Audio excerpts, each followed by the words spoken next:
You know, I'm not a fall back mentality kind of person. People would say, well, you know, you better have another career to fall back on. I'm like, I don't want to fall back on anything.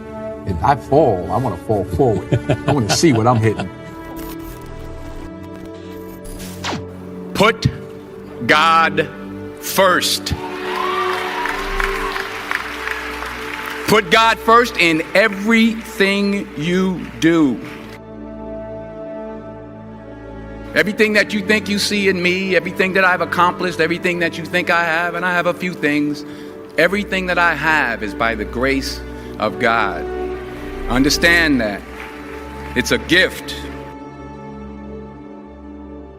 40 years ago, March 27th, 1975, it was 40 years ago, just this past March, I was flunking out of college. I had a 1.7 grade point average. I hope none of you can relate. I had a 1.7 grade point average. I was sitting in my mother's beauty shop. They still call it beauty shop now? What they call it now? Yeah, I was sitting in the beauty parlor. I was sitting in my mother's beauty parlor, and I'm looking in the mirror, and I see behind me this woman under the dryer. And every time she looked up, every time I looked up, she was looking at me, just looking me in the eye. And I didn't know who she was, and I said, you know, she said, somebody give me a pen, give me a pencil, I have a prophecy.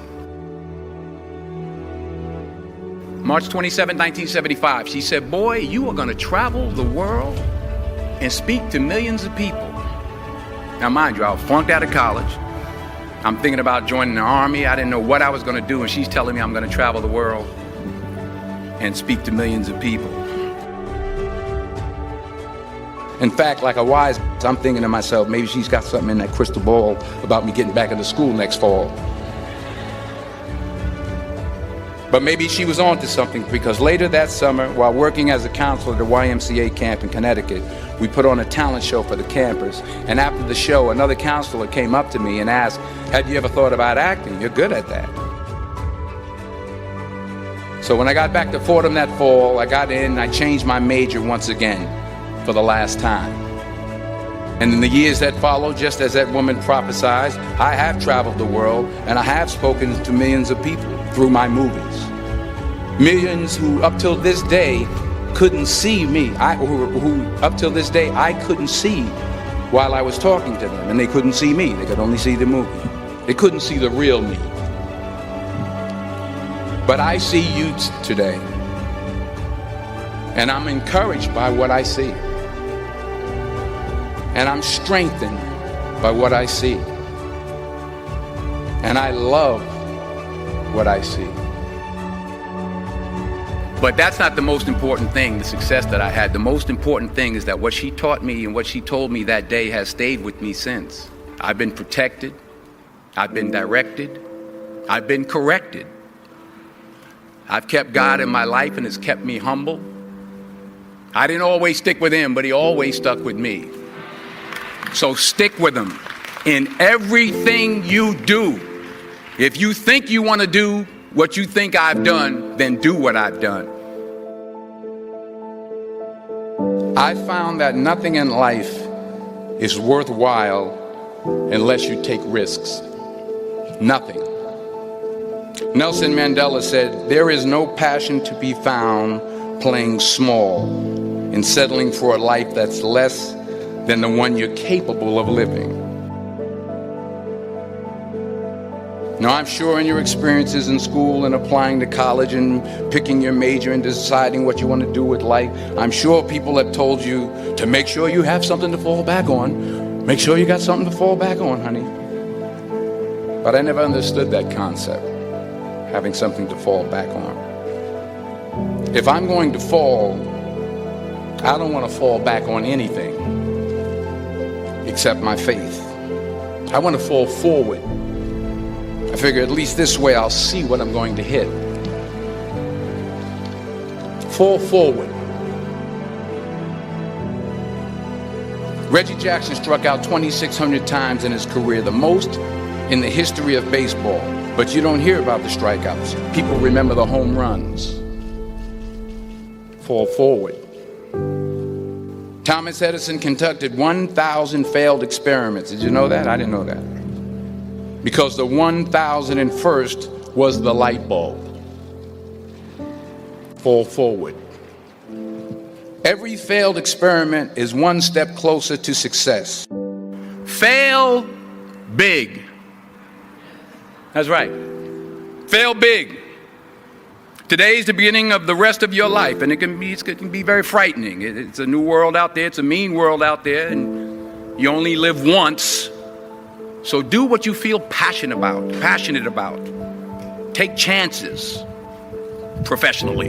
Don't be afraid to fail. There's an old IQ test, was 9 dots, and you had to draw 5 lines with a pencil within these 9 dots without lifting the pencil. The only way to do it was to go outside the box. So don't be afraid to go outside the box. Don't be afraid to think outside the box. Don't be afraid to fail big. You will fail at some point in your life. Accept it. You will lose. You will embarrass yourself. You will suck at something. There's no doubt about it. And I know that's probably not a traditional message for a graduation ceremony, but hey, I'm telling you, embrace it, because it's inevitable. In the acting business, you fail all the time. Early on in my career, I auditioned for a part in a Broadway musical. Perfect role for me, I thought, except for the fact that I can't sing.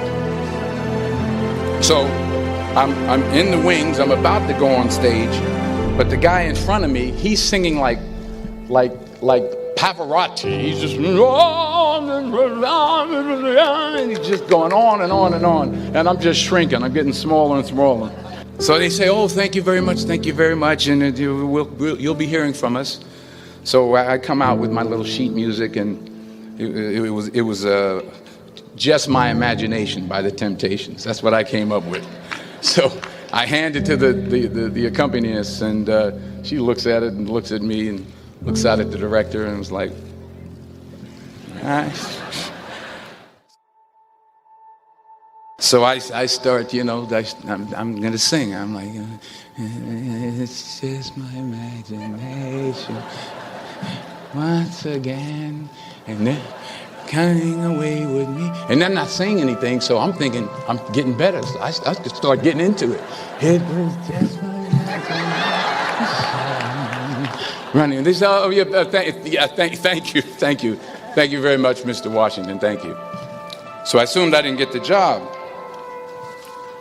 But the next part of the audition, he called me back. The next part of the audition is the acting part of the audition.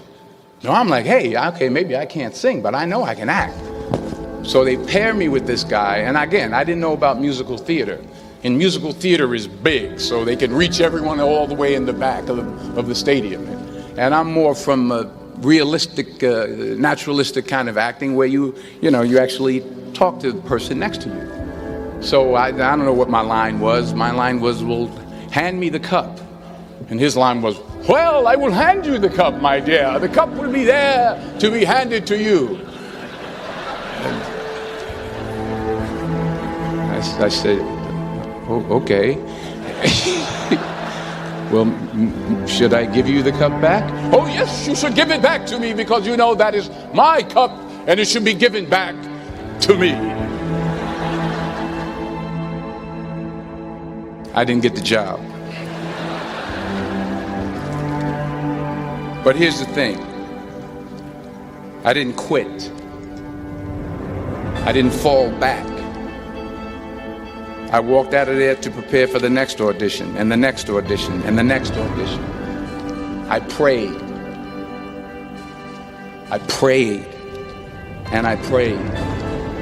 But I continued to fail and fail and fail. But it didn't matter, because you know what?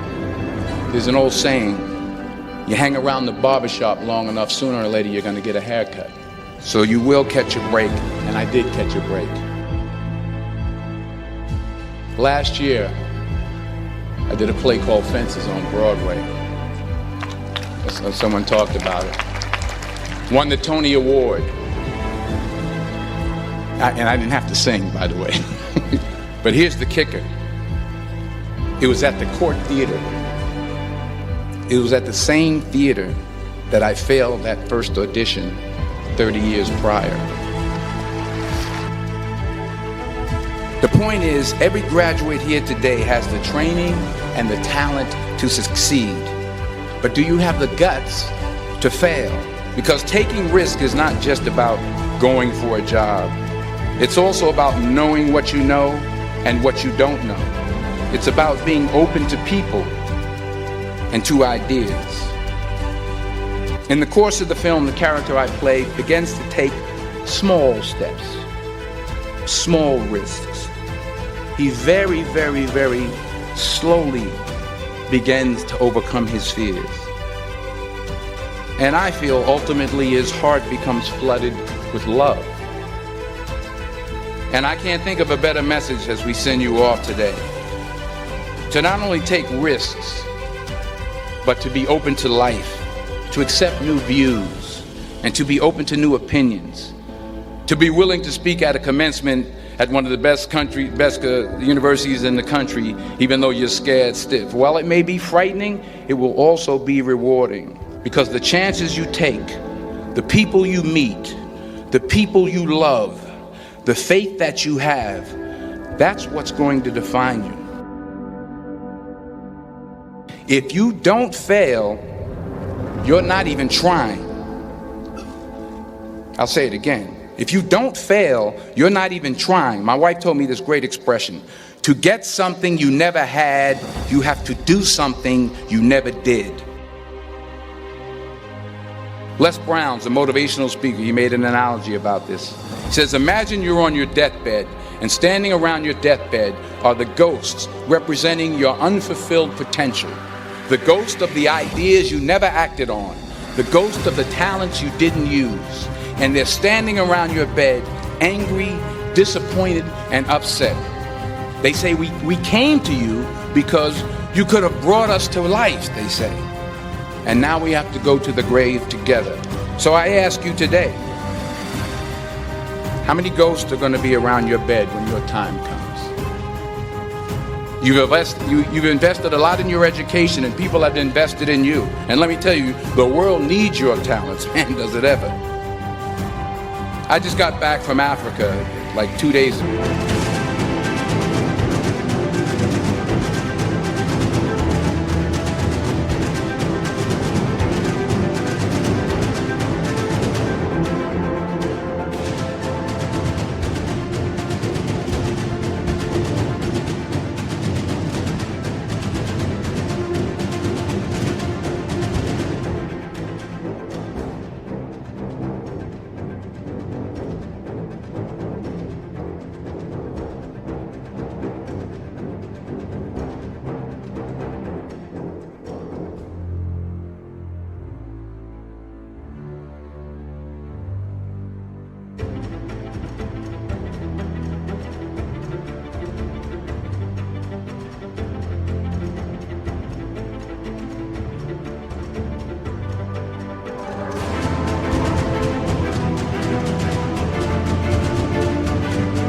So if I'm rambling on, it's because I'm jet lagged.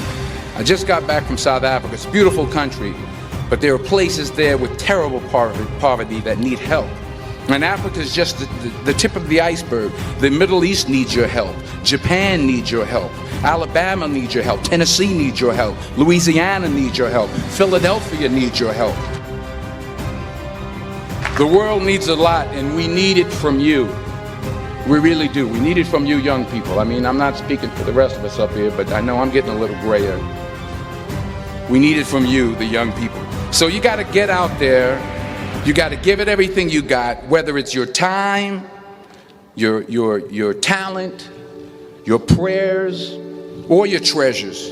Because remember this, you will never see a U-Haul behind a hearse. I'll say it again. You will never see a U-Haul behind a hearse. You can't take it with you.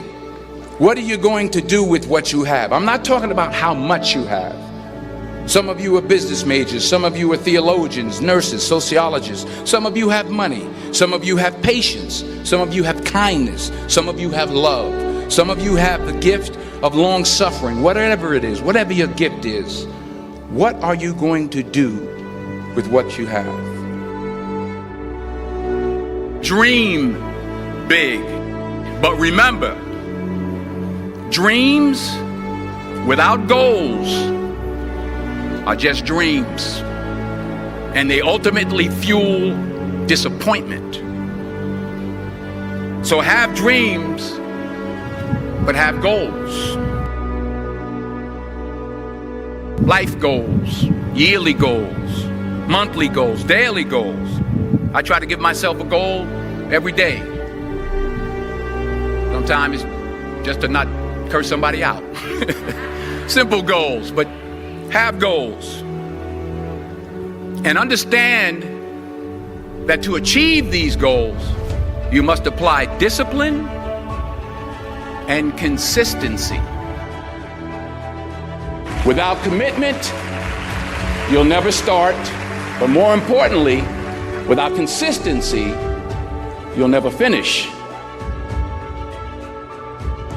In order to achieve your goals, you must apply discipline, which you have already done, and consistency every day, not just on Tuesday and miss a few days. You have to work at it every day. You have to plan every day. You've heard the saying, we don't plan to fail, we fail to plan. It's not easy. If it was easy, there'd be no Kerry Washington. If it was easy, there'd be no Taraji Henson, P. Henson. If it were easy, there'd be no Octavia Spencer. But not only that, if it were easy, there'd be no Viola Davis. If it were easy, there'd be no Michael T. Williamson, no Stephen McKinley Henderson, no Russell Hornsby. If it were easy, there'd be no Denzel Washington. Hard work works. Working really hard is what successful people do. And in this text, tweet, twerk world that you've grown up in, remember, just because you're doing a lot more doesn't mean you're getting a lot more done. Remember that. Just because you're doing a lot more doesn't mean you're getting a lot more done. Don't confuse movement with progress. My mother told me, she said, yeah, because you can run in place all the time and never get anywhere. So continue to strive, continue to have goals, continue to progress. We all have different talents. Some of you will be doctors, some lawyers, some scientists, some educators, some nurses, some teachers. Yeah, okay. Some preachers. The most selfish thing you can do in this world is help someone else. Why is it selfish? Because the gratification, the goodness that comes to you, the good feeling that I get from helping others, nothing's better than that. Well, one or two things, but nothing's better than that. Not jewelry, not big house I have, not the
but it's the joy. That's where the joy is, in helping others. That's where the success is, in helping others. The most important person in my life. 40 years. 40 years of sacrifice. 40 years of forgiveness. She taught me about faith, spirituality, love, real love, unwavering love. In spite of myself, I would not be alive without Pauletta Washington. I wouldn't be alive.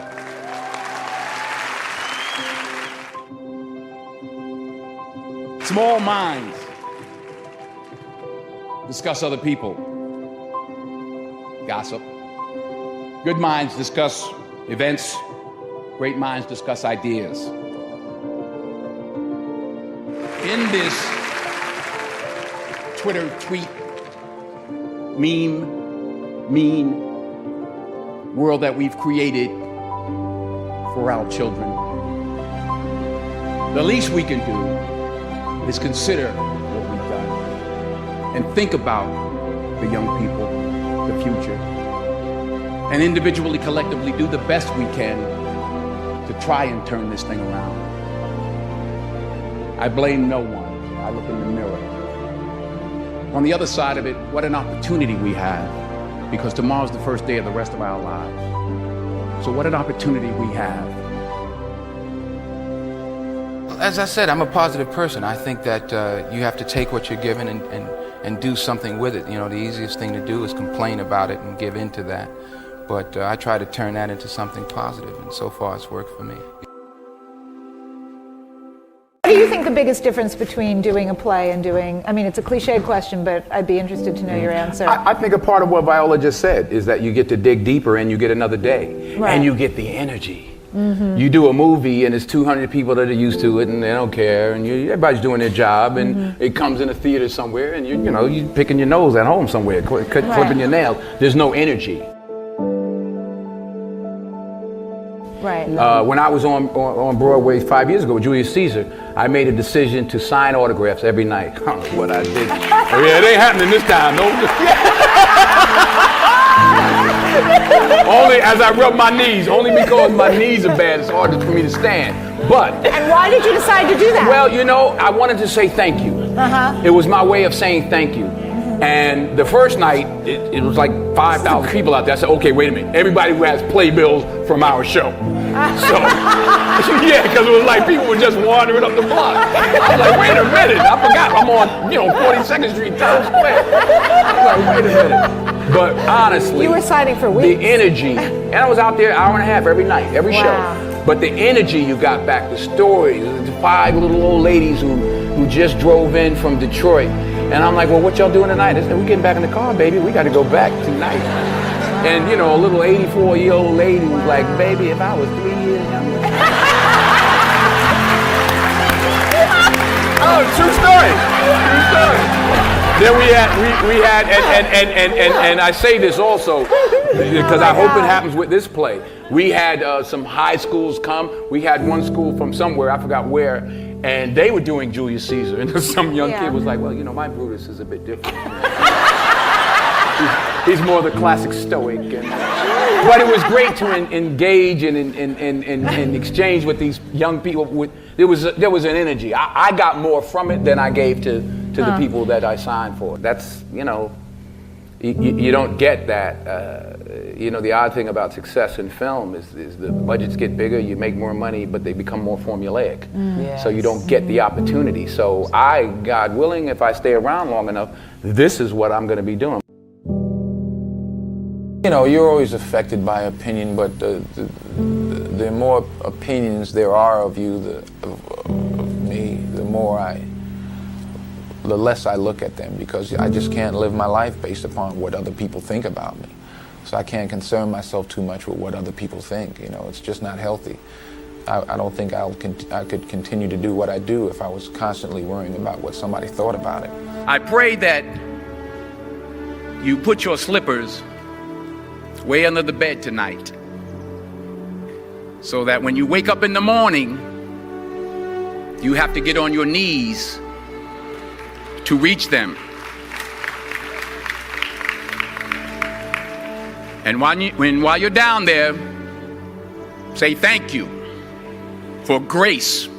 Thank you for mercy. Thank you for understanding. Thank you for wisdom. Thank you for parents Thank you for love. Thank you for kindness. Thank you for humility. Thank you for peace. Thank you for prosperity. Say thank you in advance for what's already yours. It's how I live my life. That's why I am, one of the reasons why I am today. Say thank you in advance for what is already yours. True desire in the heart for anything good is God's proof to you, sent beforehand to indicate that it's yours already. I'll say it again. True desire in the heart, that itch that you have, whatever it is you want to do, that thing that you want to do to help others and to grow and to make money, that desire, that itch, that's God's proof to you, sent beforehand already to indicate that it's yours. And anything you want good, you can have. So claim it. Work hard to get it. When you get it, reach back. Pull someone else up. Each one, teach one. Don't just aspire to make a living. Aspire to make a difference. So, keep working, keep striving, never give up, fall down 7 times, get up 8. Ease is a greater threat to progress than hardship. Ease is a greater threat to progress than hardship. So, keep moving, keep growing, keep learning. See you at work.